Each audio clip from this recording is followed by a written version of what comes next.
how to turn off Gemini on Android. So if you want to turn off Gemini on your Android, then first make sure that you have a stable internet connection. And here, if you've installed Gemini on your phone, you need to search for Gemini. And if you have Gemini, you need to tap on it. And from here, you can go and uninstall the application. Tap and hold on to the application and then go with uninstall, and it might turn off. Or you can tap and open the Gemini application and then go with your profile, which is on the top right, and then go with settings. And here you may have turn off option, or under your settings or under the profile, which is on the top right, you will have an option of switch to Google Assistant. So you can tap on switch to Google Assistant, which will turn off your Gemini and switch your assistant to Google.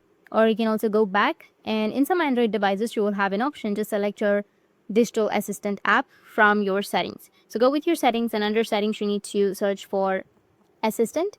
Once you've searched for assistant, you might find default assistant app. Or you can also just simply go with default. After searching, you need to scroll down, go with default apps. Under default apps, you can scroll down and go with the assistant and select the default app to Google Assistant. That's it. In this way, you'll be able to turn off your Gemini on Android. And if you have any questions, feel free to comment below. Thanks for watching.